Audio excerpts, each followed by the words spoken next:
അല്ല, എൻ്റെ വ്യക്തി ജീവിതത്തിൽ ഈ സമയം വരെ എന്തെങ്കിലുമൊക്കെ ആയിട്ടുണ്ടെങ്കിൽ അത് ഉമ്മൻചാണ്ടി എന്ന മനുഷ്യൻ്റെ ലേബലിലാണ്. ഒടുവിൽ KSUവിൻ്റെ സംഘടനാ തെരഞ്ഞെടുപ്പിൽ ഉൾപ്പെടെ അദ്ദേഹത്തിൻ്റെ ആശീർവാദത്തോടെയാണ് മത്സരിക്കുകയും KSUവിൻ്റെ പ്രസിഡൻ്റായി 5 വർഷക്കാലം പ്രവർത്തിക്കാൻ സാധിച്ചതും. പിന്നീട് ജീവിതത്തിൽ ഏറ്റവും സൗഭാഗ്യം എന്താണ് എന്ന് ചോദിച്ചാൽ അത് ആ മനുഷ്യൻ്റെ കൂടെ സംഘടനാ പ്രവർത്തനത്തിൻ്റെ ഭാഗമായി സഞ്ചരിക്കാൻ കഴിഞ്ഞു, ജീവിക്കാൻ കഴിഞ്ഞു എന്നതാണ്. ഇന്ന് കഴിഞ്ഞ 2 വർഷക്കാലത്തിനപ്പുറത്ത് യൂത്ത് കോൺഗ്രസിൻ്റെ ഒരു ഭാരവാഹിത്വം ലഭിച്ചിരിക്കുന്നു. ഭാരവാഹിത്വം ഉണ്ടെങ്കിലും ഇല്ലെങ്കിലും സാർ എപ്പോഴും പറയാറുള്ള പോലെ കൂടെ നമ്മളിൽ വിശ്വാസം അർപ്പിച്ച് നമ്മളുടെ പ്രവർത്തനത്തെ ഇഷ്ടപ്പെടുന്ന ആളുകളില്ലെങ്കിൽ പിന്നെ ഒരു സ്ഥാനലബ്ധിയിലും കാര്യമില്ല. കഴിഞ്ഞ 2 വർഷക്കാലവും ഒരു സ്ഥാനലബ്ധിയും ഇല്ലാതിരുന്നിട്ടും ജനങ്ങൾക്കിടയിൽ, ഞങ്ങളുടെ സംഘടനാ പ്രവർത്തകർക്കിടയിലൊക്കെ ഉണ്ടായിരുന്നു എന്നതാണ് വിശ്വാസം.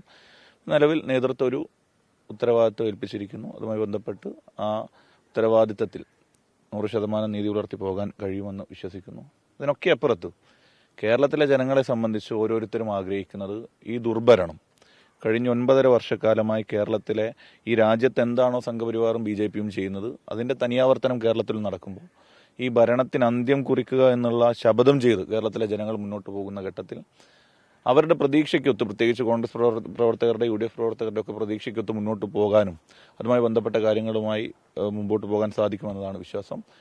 ഒരു നാണയത്തിൻ്റെ ഒരേ വശങ്ങളെപ്പോലെ തന്നെയാണ് മോദിയും പിണറായിയും പ്രവർത്തിക്കുന്നത്. അതിനെതിരെയുള്ള വലിയ പോരാട്ടം ജനങ്ങൾ ആഗ്രഹിക്കുന്നതും പ്രതീക്ഷിക്കുന്നതും കോൺഗ്രസിൽ നിന്നാണ്. ആ കോൺഗ്രസിനെ ശക്തിപ്പെടുത്താൻ, യൂത്ത് കോൺഗ്രസിനെ ശക്തിപ്പെടുത്താൻ അത്തരം നടപടികളുമായി ഞങ്ങൾക്ക് മുമ്പോട്ട് പോകും. കോൺഗ്രസിൽ ഈ അഴിച്ചുപണി എല്ലാ സമവാക്യങ്ങളും പാലിച്ചുകൊണ്ടാണെന്നൊരു തോന്നലുണ്ടോ? പൂർണ്ണമായും തൃപ്തനാണോ?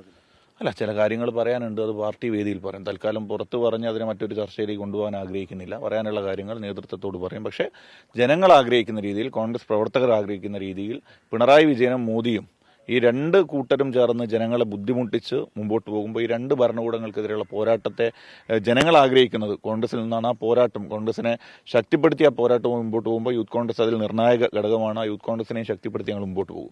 പരസ്യ പ്രതികരണത്തിനില്ല എന്നുള്ളത് തന്നെയാണോ ഇപ്പോൾ? പറഞ്ഞല്ലോ, ഒരുപാട് നേതാക്കൾ, പ്രത്യേകിച്ച് ഉമ്മൻചാണ്ടി എന്ന് പറയുന്ന മനുഷ്യൻ പഠിപ്പിച്ചു തന്ന പാതയിൽ ഒരുപാട് നേതാക്കൾ ഞങ്ങളെയൊക്കെ ഈ ഘട്ടം വരെ ഞങ്ങളുടെ കൂടെ നിന്നിട്ടുണ്ട്, ഞങ്ങളുടെ ഒപ്പം ഉണ്ടായിട്ടുണ്ട്. അവരൊക്കെ ആയിട്ട് സംസാരിച്ച മറ്റു കാര്യങ്ങൾ തലത്തിലേക്ക് മാറുമ്പോൾ സംസ്ഥാനത്ത് പ്രവർത്തിക്കാനുള്ള അവസരം കൂടി നിഷേധിക്കപ്പെടുമല്ലോ. അല്ല, എന്താ ഞാൻ പറഞ്ഞല്ലോ, കഴിഞ്ഞ 2 വർഷക്കാലം KSU പ്രസിഡന്റായിരുന്നു, പിന്നീട് NSC ഭാരവാഹിയായിരുന്നതൊക്കെ കഴിഞ്ഞ 2-2.5 വർഷക്കാലം ഒരു പദവിയിലില്ലാത്ത സമയത്തും കേരളത്തിൽ അങ്ങോളം ഇങ്ങോളുള്ള പ്രവർത്തകരുടെ കൂടെ ഉണ്ടായിട്ടുണ്ട്.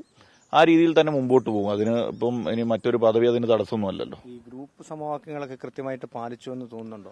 അല്ല, ഞാൻ പറഞ്ഞല്ലോ, ഇപ്പൊ ജനങ്ങൾ ആഗ്രഹിക്കുന്നത് വരുന്ന ത്രിതല പഞ്ചായത്ത് തെരഞ്ഞെടുപ്പ്, സാധാരണ പാർട്ടി പ്രവർത്തകൻ മത്സരിക്കുന്നവർക്ക് അവസരം ലഭിക്കുന്ന തെരഞ്ഞെടുപ്പാണ്. ആ തെരഞ്ഞെടുപ്പിൽ വലിയ മുന്നേറ്റം കോൺഗ്രസിനും UDFനും ഉണ്ടാക്കാൻ വേണ്ടിയും അതിനെ തുടർന്ന് വരുന്ന നിയമസഭാ തെരഞ്ഞെടുപ്പിൽ കോൺഗ്രസിന് ഈ രാജ്യത്ത് കോൺഗ്രസ് തിരികെ വരുന്നതിന്റെ മുന്നോടിയായി നടക്കുന്ന 26 നിയമസഭാ തെരഞ്ഞെടുപ്പിൽ കോൺഗ്രസിനെ അധികാരത്തിൽ കൊണ്ടുവരാനുള്ള പ്രവർത്തനങ്ങൾക്ക് ഞങ്ങൾ നേതൃത്വം കൊടുക്കും. അടക്കമുള്ളവർക്ക് ചില അതൃപ്തി ഉണ്ടാകും, പ്രത്യേകിച്ച് അവർക്ക് ഇതിന് അതൃപ്തി ഉണ്ടെന്നുള്ള ചില വാർത്തകൾ പുറത്തു വരുന്നുണ്ട്. അതൊക്കെ ശ്രദ്ധയിൽപ്പെട്ടിരുന്നു. അല്ല, അത്തരം കാര്യം അല്ല, അദ്ദേഹത്തെ ഫോണിൽ കിട്ടിയിട്ടില്ല. ഞാൻ സംസാരിക്കും. പാർട്ടിക്കുള്ളിൽ ഈ കാര്യങ്ങളെല്ലാം പറയും. തീർച്ചയായിട്ടും. അല്ല, സംസാരിക്കാനുള്ള കാര്യം, ജനാധിപത്യം എക്കാലത്തും ജനാധിപത്യം കോൺഗ്രസ് പാർട്ടിയിൽ ഉണ്ടായിട്ടുണ്ട്. പറയാനുള്ള കാര്യങ്ങൾ നേതൃത്വത്തോട് പറയുക തന്നെ ചെയ്യും.